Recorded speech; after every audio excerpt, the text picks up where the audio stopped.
Hoy vamos a ver el teórico de radiobiología. Los objetivos de la clase son conocer los conceptos básicos de radiobiología y sus aplicaciones en radioterapia, comprender la influencia del ciclo celular y las curvas de supervivencia, estudiar la influencia de los radiosensibilizantes y de los radioprotectores y comprender las 4 R's de la radioterapia. Cuando hablamos de oncología, esta es una disciplina que se nutre de varias otras, como por ejemplo la clínica, obviamente, la física, la dosimetría, la patología y la radiobiología. Esta es el estudio de la acción de las radiaciones ionizantes sobre los seres vivos. Las radiaciones ionizantes pueden ser de carácter electromagnético, como ya conocemos, que pueden ser de tipo no ionizante, que no son las de nuestro interés en este caso, o las radiaciones ionizantes, que pueden ser rayos gamma o rayos X, con sus características de alta frecuencia y alto poder de penetración. También podemos tener radiaciones particuladas. Como por ejemplo los electrones, los protones, los neutrones, las partículas alfa, los mesones pi, que pueden tener carga negativa, positiva o neutra.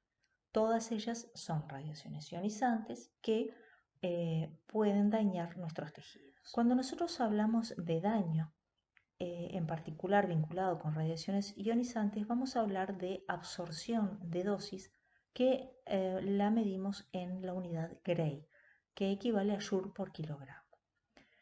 Nosotros sabemos que la absorción de 4 Gray en una población puede significar que el 50% de esa población muera por los efectos de la absorción de dosis.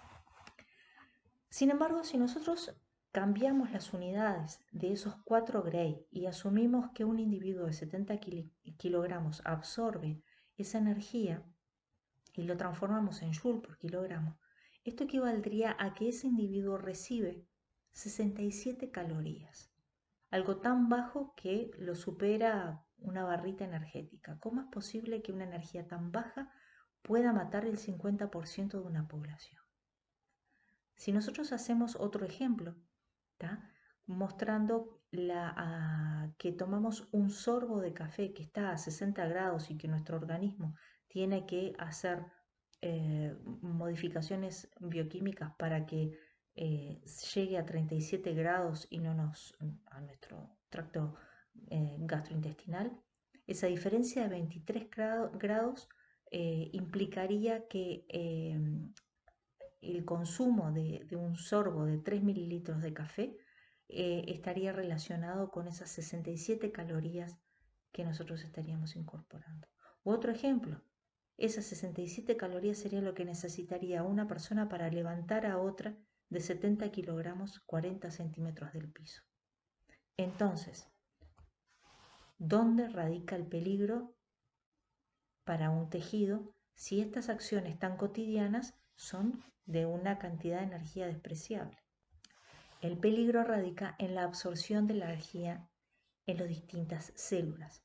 Si nosotros pensamos esos 67 calorías o esa baja energía en todo un organismo de 70 kilogramos es despreciable, pero si la enfocamos en una sola célula, entonces puede ser letal. Y es así como es que se produce el daño a raíz de las radiaciones ionizantes, que liberan en forma localizada grandes cantidades de energía. Si nosotros pensamos que un evento de ionización tiene una energía del orden de 33 electronvoltios, mientras que para romper un enlace carbono-carbono doble se requieren 4,9 electronvoltios, nos damos cuenta que un simple proceso de ionización generado a partir de efectos fotoeléctricos, Compton o producción de pares puede producir varias roturas de moléculas que son de gran importancia bioquímica y que pueden significar la muerte. Recordemos que para la acción de las radiaciones ionizantes, estas pueden ocurrir o bien de manera directa por la llegada de la radiación a la molécula de ADN, dañándola, o de manera indirecta cuando la radiación produce radicales libres y esos radicales libres afectan a las bases purínicas y pirimidínicas que unen la doble hélice, produciendo un daño en la cadena ADN. Perdón.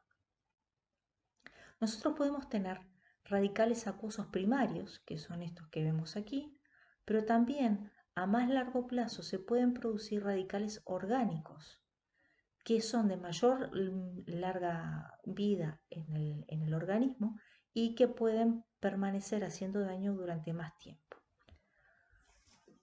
Para nosotros poder establecer el rendimiento de daño de esos radicales libres, calculamos lo que llamamos valor G, que es el cociente entre el número de moléculas formadas, el número de radicales libres que se forman, por cada 100 electronvoltios de energía absorbida. Fíjense que 100 electronvoltios de energía absorbida es bastante si lo comparamos con los pocos electronvoltios que se necesitarían para romper un enlace carbono-carbono. Este valor G, o sea, este cociente de radicales libres formados en función de la energía, lo tenemos aquí tabulado para distintas especies de radicales libres generalmente provenientes del agua. Y estos que vemos aquí con asterisco, se incrementa su valor cuando actúan en presencia de oxígeno. Cuanto más oxígeno yo tenga en el medio, mayor capacidad oxidativa van a tener estos radicales libres, porque los potencia su presencia y por lo tanto voy a tener mayor daño. Y eso puede ser interesante. ¿Por qué? Porque esos radicales libres, a medida que van penetrando en el tejido, acá está ejemplificado para agua, pero en un tejido ocurriría lo mismo. A medida que van penetrando, entonces, como les decía, en el tejido, se van formando clústeres o grupos ionizados. Y fíjense que cuanto más lentamente va penetrando la partícula, mayor cantidad de clústeres o de grupos de ionización se va produciendo.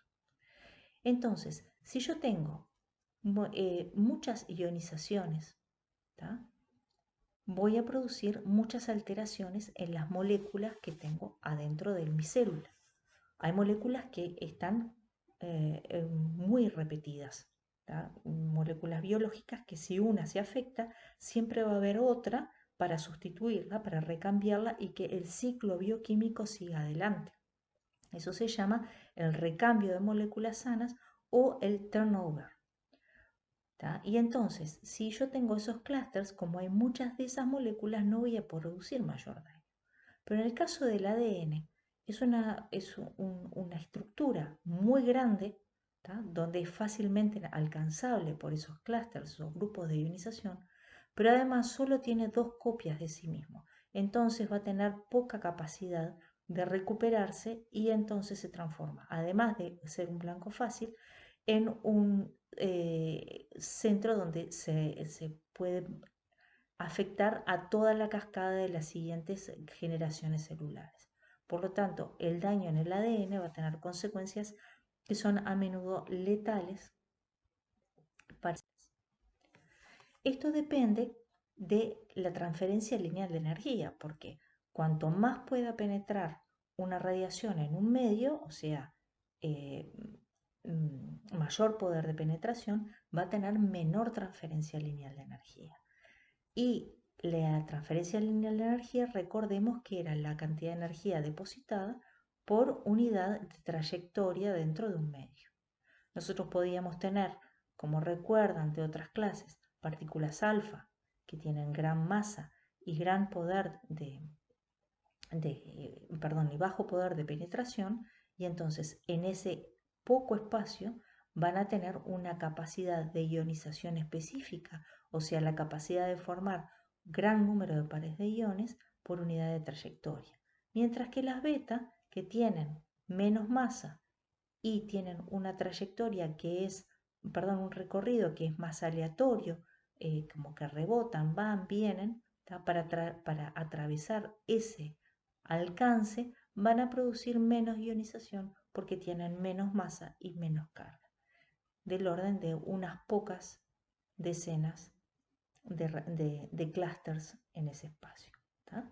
Entonces, esta transferencia lineal nos va a condicionar el daño que podamos tener. El rango de una partícula, ¿tá? Corresponde a la penetración en el medio de la misma. A medida que una partícula va perdiendo energía cinética, aumenta la transferencia de energía al medio. Por ejemplo, una radiación beta, que tiene una trayectoria tortuosa, como veíamos en el dibujo anterior, va a tener un rango más largo. ¿Tá? En el caso de las alfa, el rango y la trayectoria son casi iguales. Pero a medida que se va enlenteciendo, que va perdiendo la energía cinética, va depositando mayor energía. Y ese rango va a ser inversamente proporcional al LED. Cuanto menos rango tenga, mayor LED voy a tener. Y en este dibujo podemos ver claramente este concepto, donde si nosotros graficamos la energía depositada en función de la profundidad del tejido, vemos que a medida que se va penetrando, ¿tá? La energía cinética va disminuyendo, la energía depositada es baja, pero cuanto más se va enlenteciendo, la energía que se deposita en el tejido llega a un máximo, que en este caso se llama el pico de Bragg, ¿tá? Y es de suma utilidad, en particular en radioterapia, porque permite al radioterapeuta calcular qué energía va a dar en función de la profundidad en la que se encuentre la lesión que quiere atacar, para que el tejido que está antes de la lesión, que suele ser sano y que nosotros queremos dañar lo menos posible, reciba la menor cantidad de energía y que la partícula llegue lo más enlentecida posible al centro del lugar donde se quiere dañar. Entonces, esta relación de profundidad del tejido con respecto a la energía cinética nos muestra el rango de una radiación. Nosotros sabemos que entonces que el LED es proporcional a la carga de la partícula incidente, o sea, mayor carga, mayor LED, e inversamente proporcional a la energía cinética. Por ejemplo, un fotón tiene menor LED que una partícula alfa. ¿Tá? Y a mayor LED, mayor probabilidad de daño biológico. En esta tabla vemos, por ejemplo, cómo fotones de cobalto de aproximadamente 1,2 MeV tienen un LED de 0,3 keV por micras, mientras que comparado con una partícula alfa de 5 MeV tiene un LED del orden de 90 micras por keV. Cuando esas partículas atraviesan un tejido en particular, como está representando en esta parte una doble hélice de ADN, vemos que el electrón eventualmente puede llegar a producir interacción, como no, mientras que la partícula alfa seguramente produce interacción en la doble hélice, porque se producen muchos clústeres, muchos procesos de ionización y de excitación que finalmente dañan al ADN. Promedialmente un electrón deposita 0,25 keV por micras y una partícula alfa deposita del orden de 100 keV por micras. Eso es lo que las hace tan peligrosas cuando están en el tejido. Otra forma de verlo es si nosotros comparamos en una escala de 200 micras la cantidad de eventos que se van a producir, eventos de ionización o clústeres que se van a producir por micra, van a ser para un cobalto, que son fotones, 5, para un protón 42 y para una partícula alfa 1500. ¿Tá? Mientras que en el caso de que nosotros cambiemos nuestra escala a 200 angstrom, que es del orden de 0,02 micras, ¿tá? Los eventos que se van a producir para cobalto 60 es del orden de 0,01. El ADN ni lo ve. Para el protón puede llegar a verse con muy baja probabilidad del orden de 0,08. ¿Tá? Y para una partícula alfa, 3 eventos en lo que sería este pequeño espacio que correspondería a una doble hélice de ADN. Entonces, dentro de los posibles eventos ionizantes, sabemos que la energía que pierden las partículas cargadas va a ser inversamente proporcional al cuadrado de su velocidad. O sea, cuanto más lenta sea esa partícula, mayor energía va a depositar y entonces toda la energía se va a depositar sobre todo al final del recorrido de esa partícula. ¿Es posible que nosotros podamos sacar alguna ventaja de todo esto que vemos como daño, como algo tan... Sí, recordemos que cuando nosotros tenemos un daño celular, puede ser letal, o sea, llega la interacción de la partícula con la célula, el daño puede ser letal, puede ser potencialmente reparable o puede ocurrir que no pase nada con esa célula y que el funcionamiento sea normal. Si hay una reparación, ¿tá? La reparación es sin error, no hay ningún problema. Pero si hay reparación con error, nuestra célula finalmente puede morir o puede ser mutada. Entonces, basándonos en esto, nosotros podemos determinar cuál es el efecto biológico relativo, o su sigla en inglés RBE, de manera de poder cuantificar el daño biológico que puede producir un tipo de radiación con respecto a otra que queremos investigar. El RBE entonces va a ser el cociente entre la dosis de referencia que puede causar un daño y la dosis real para causar el mismo daño. Poniéndolo como ejemplo, si nosotros tenemos un grupo de neutrones de 14,7 megaelectronvoltios y queremos medir el daño que puede producir esos neutrones en un cultivo celular, lo que podemos hacer es tomar un cultivo celular, irradiarlo con una cantidad de rayos X de 250 kiloelectronvoltios y medir qué daño producen, compararlo con la misma situación con los neutrones y determinar las dosis que requiero de uno y de otro para producir el mismo daño. Entonces vamos a ver que para producir un daño con nuestra dosis de referencia, que serían los rayos X, necesito darle a mi cultivo celular 650 miligramos. Mientras que para producir ese mismo daño en otro cultivo celular idéntico, tengo que darle 150 miligramos. Eso quiere decir que el RBE de mis neutrones es 4,3. Quiere decir que es 4,3 veces mayor la cantidad de dosis que tengo que dar de rayos X que de neutrones. Esto nos muestra, una vez más, que el RBE aumenta con el LED, dado que cuanto más tamaño tiene el neutrón con respecto al fotón, obviamente, mayor daño voy a producir. Pero hay algo interesante que tenemos que destacar en este caso, y es que el daño que se produce no aumenta con el aumento del LED, más allá de este valor. Por encima de los 100 keV por micra de LED, el daño que se produce en un cultivo celular no es mayor. Y si nosotros irradiamos con un LED mayor que ese valor, se va a producir un proceso que se llama overkill o exageración. Visto de otra manera, el overkill ocurre cuando se deposita toda la radiación ionizante en un solo blanco. Si yo me gasto todas las balas en un solo blanco, no voy a afectar a las células vecinas y de esta manera voy a tener a las otras que estén al lado viviendo y es una mala estrategia para una terapia. Lo vemos aquí.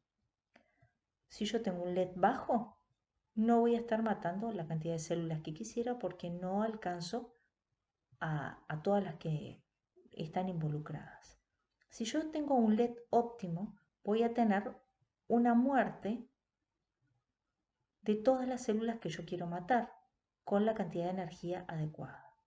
Si yo doy mayor energía, mayor LED a ese cultivo celular, voy a estar pasando siempre por este mismo camino donde voy a estar volviendo a matar las células que ya maté, o sea, un desperdicio de recursos.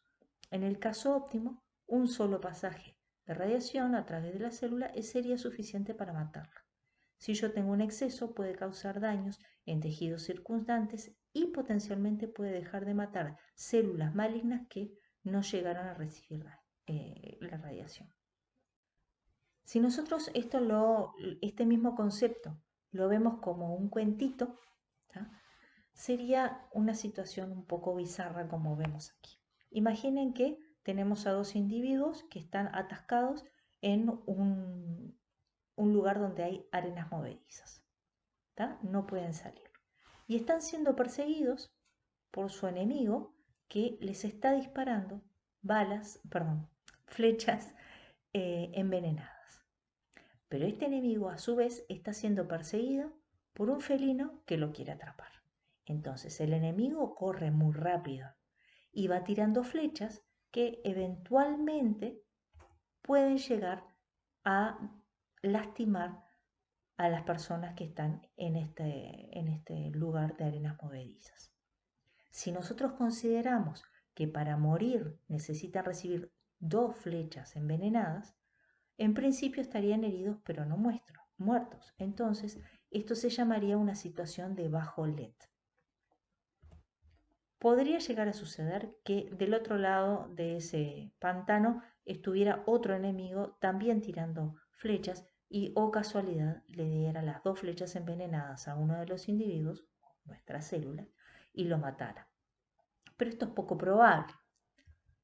Ahora imaginemos que en nuestra película aparece una gacela, que es mucho más atractiva para el felino y empieza a correr atrás de ella el felino. Eso hace que nuestro enemigo pueda correr más despacio porque ya no está huyendo con tanta rapidez del felino.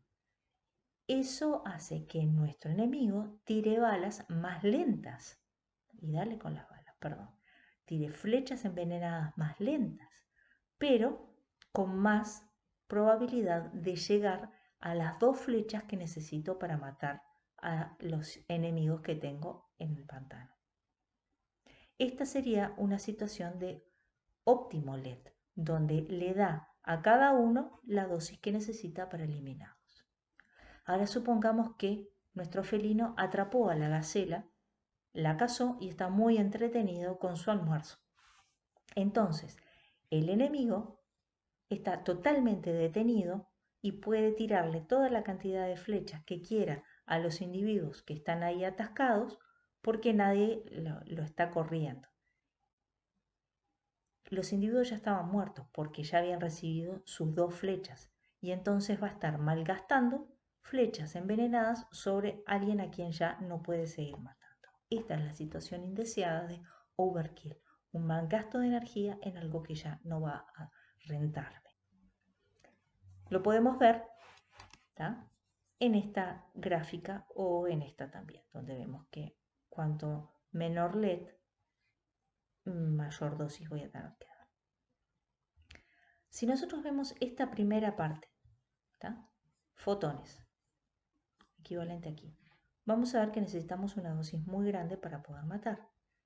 Si nosotros irradiamos nuestro tejido con partículas que tienen un LED de 165, dijimos que por encima de 100 se producía overkill, voy a necesitar igual dar mucha dosis, ¿tá?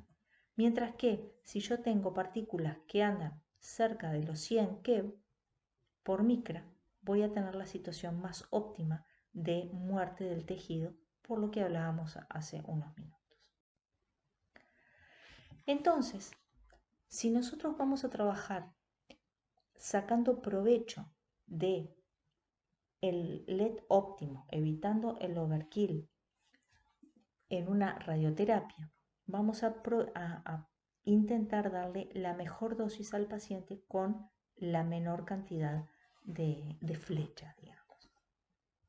Pero también vamos a buscar otras situaciones. Por ejemplo, la del uso de los radiosensibilizantes. ¿Qué es un radiosensibilizante? Es un compuesto químico que disminuye la supervivencia celular. Si yo tengo un tumor, ¿tá?, ese tumor va a ir creciendo, ¿tá? ¿Y cómo va a ir creciendo? Mediante el aporte de sangre, ¿tá?, a las células oxigenadas. Si va creciendo mucho, las células más externas tienen mayor contacto con los vasos y por lo tanto van a estar mejor oxigenadas. Las que están más adentro van a recibir menos aporte sanguíneo, por lo tanto menos oxígeno, y se van a llamar células hipóxicas. Y las que están en el centro del todo, ¿tá? No pueden tener acceso a los vasos sanguíneos, no pueden seguir viviendo y se llaman necrosadas. Por lo tanto, cuanto más grande se hace un tumor, menos aporte de sangre van a tener las células. Y esto es una situación que nosotros no queremos. ¿Por qué? Porque si una célula está bien irrigada, va a tener un buen aporte de oxígeno.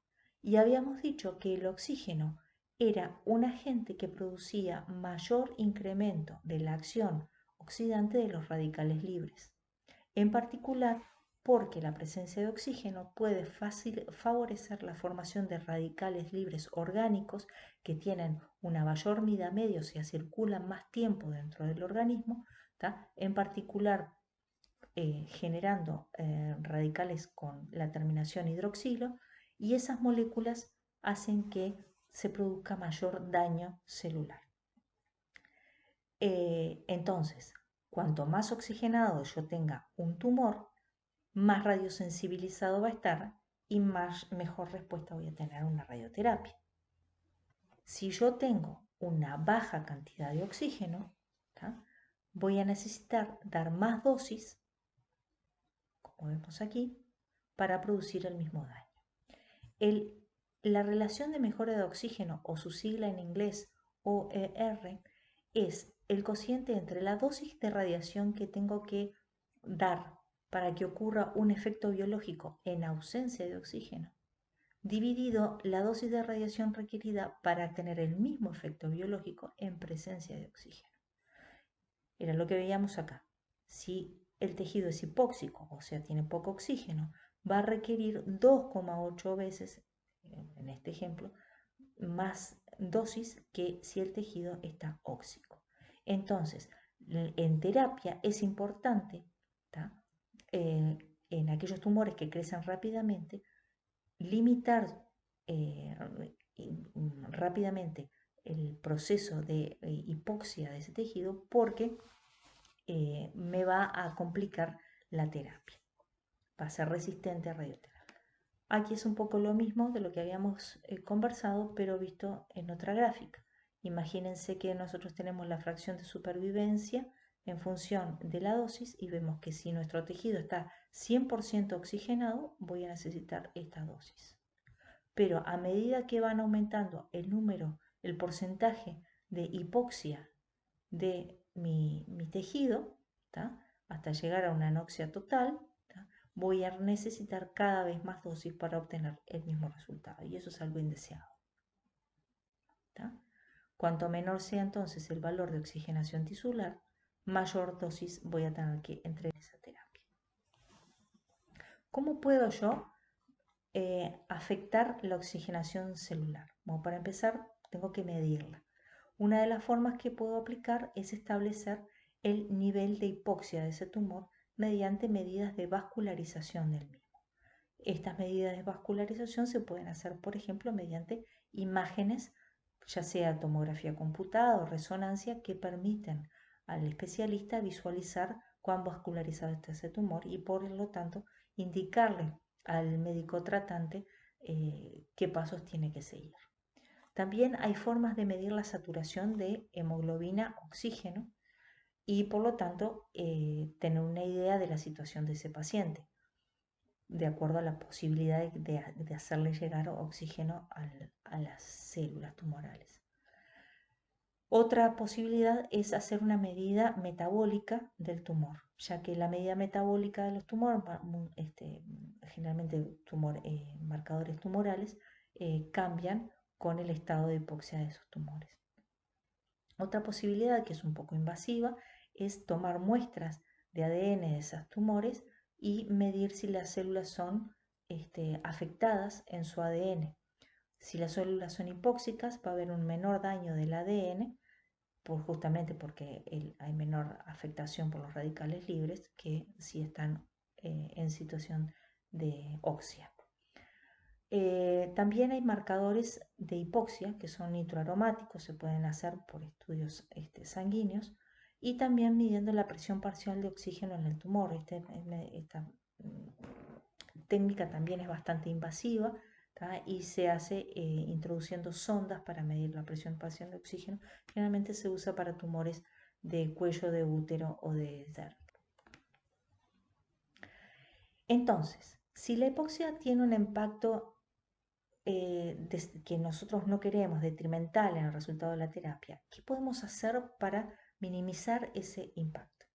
Una de las cosas que podemos hacer es aumentar la oxigenación tumoral.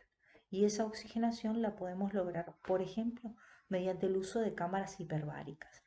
Las cámaras hiperbáricas son como si fueran grandes ollas a presión, son las que usan de hecho los buzos para sus tratamientos cuando suben a la superficie, se los colocan en esos lugares y es un lugar que está con alta presión de oxígeno, de manera de que el individuo que está respirando pueda tener acceso a incorporar mayor oxígeno en su cuerpo y por lo tanto mayor llegada a los tumores y por lo tanto mayor efecto de los radicales libres.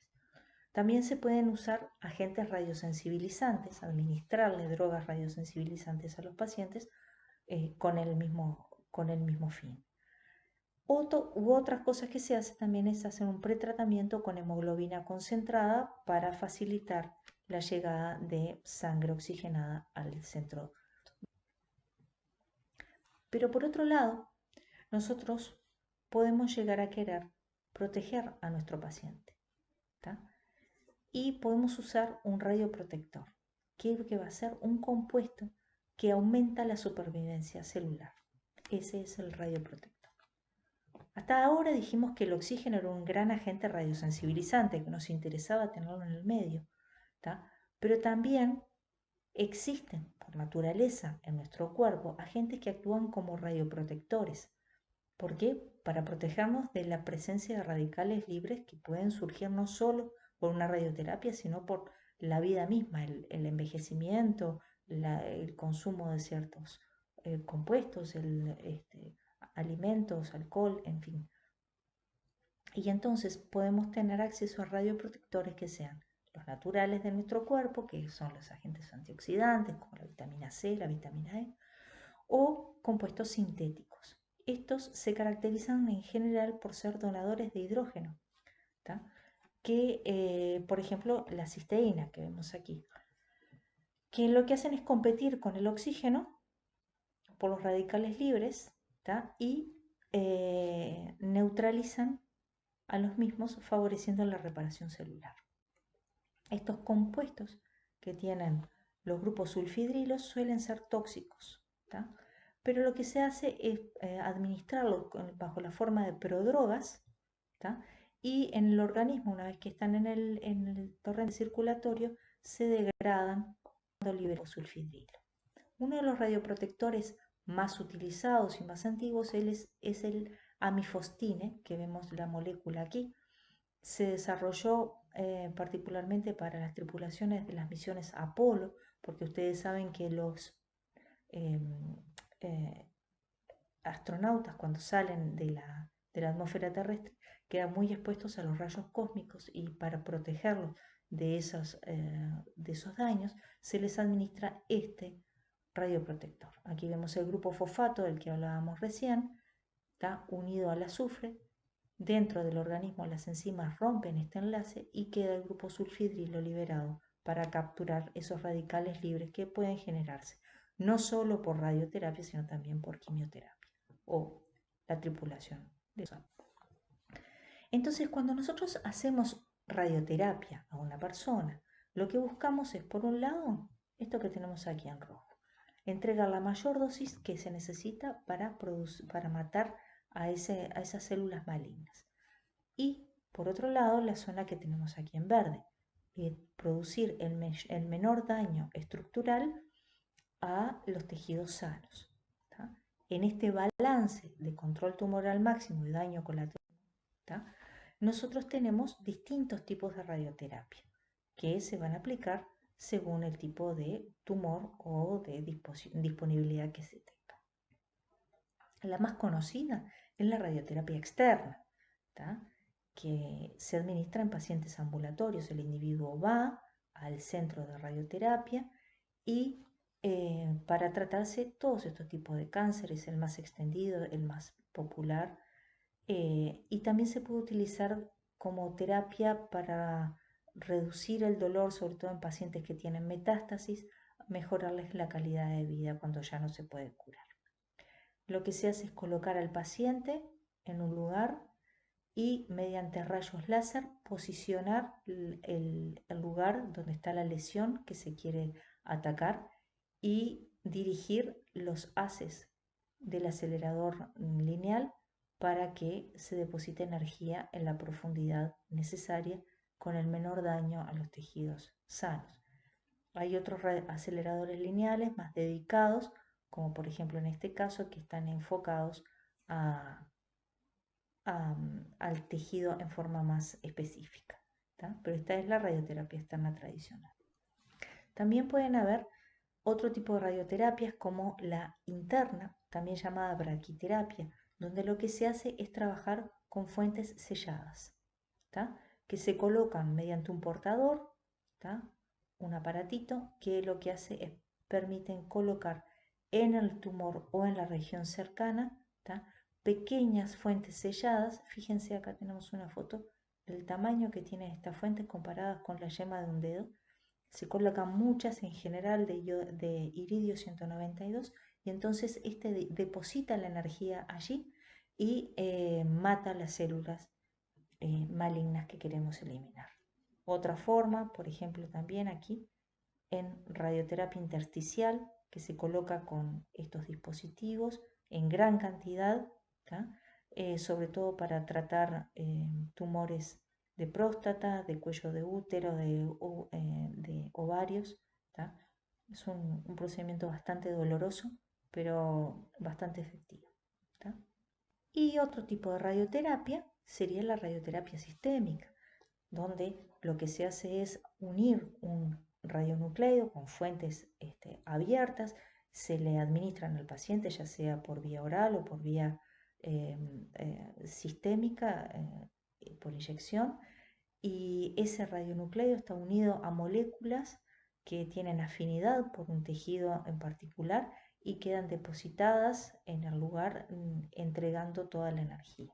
Aquí en esta imagen les puse algo que es muy interesante, que es una terapia con microesferas de resina o de vidrio que tienen incorporado itrio 90 y se emboliza las venas principales que se usan en particular para terapia de cáncer de hígado.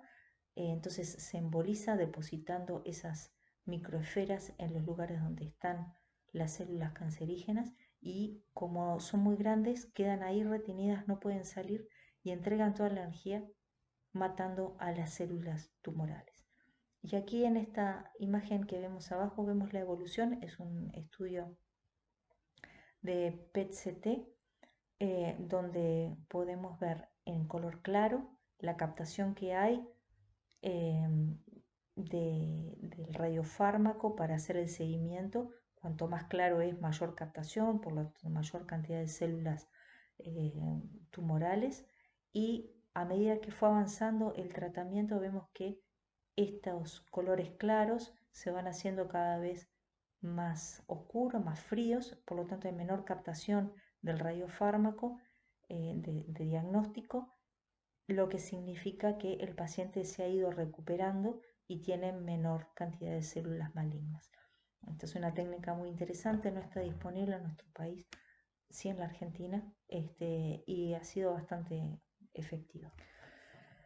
Muy bien, nosotros vimos todas este tipo de terapias, pero todas ellas tienen algo en común, y es que buscan tener la mejor relación de cantidad de dosis entregadas, la mejor relación de intervalo de dosis entregada y la búsqueda del mejor momento del ciclo celular para producir el mayor daño posible.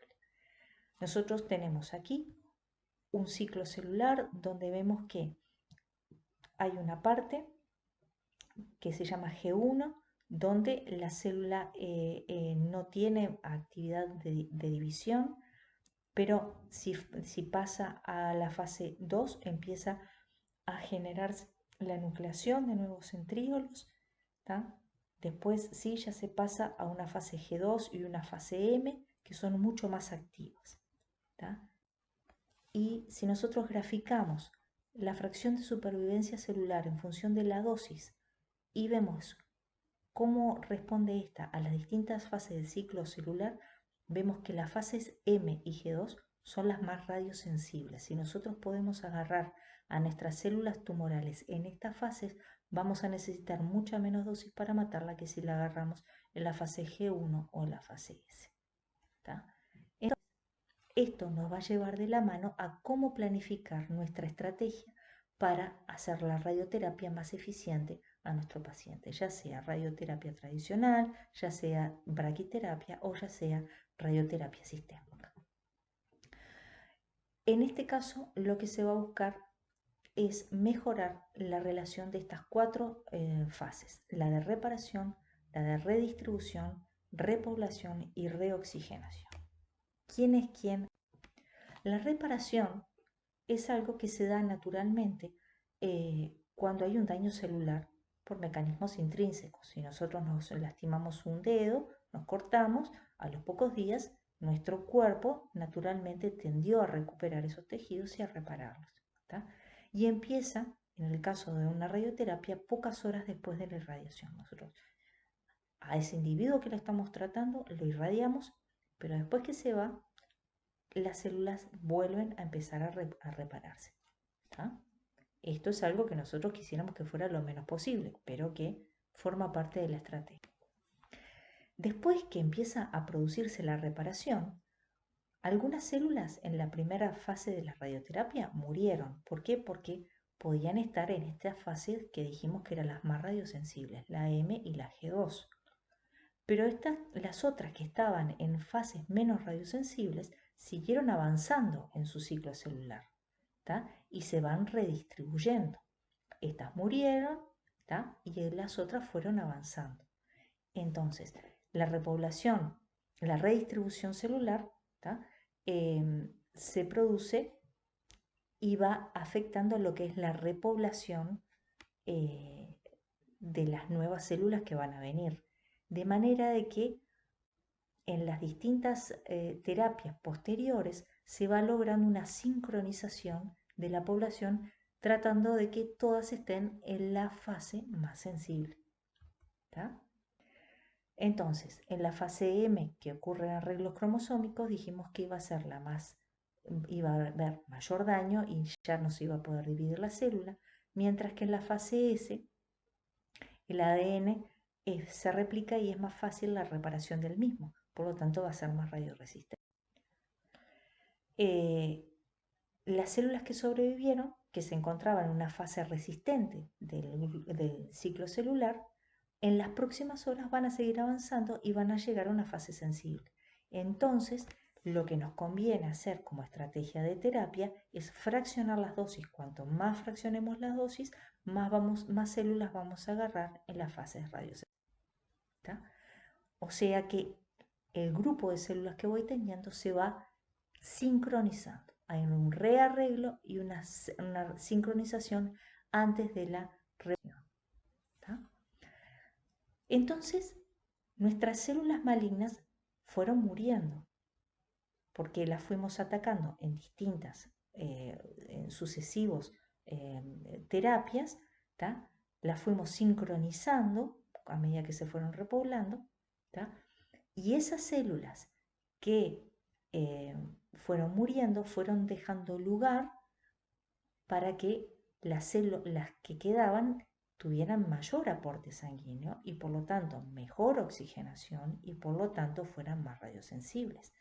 Pasábamos de una parte donde no hay oxigenación y el tumor era radioresistente a medida que van teniendo distintos ciclos de terapia, se va incrementando la cantidad de oxígeno y por lo tanto la oxia y por lo tanto la radiosensibilidad en la terapia, lo cual es algo. Pero si bien van muriendo las células, se va produciendo también un fenómeno de repoblación, ¿tá? Que también es un fenómeno natural en cualquier tipo de tejido, benigno o maligno, desencadenado por la muerte celular. Si el tejido es normal, la repoblación se va a producir dentro de las 4 semanas posteriores al tratamiento, aproximadamente. En el tejido maligno nosotros no queremos que llegue a la repoblación. Y entonces es por eso que lo que se busca es el hiperfraccionamiento.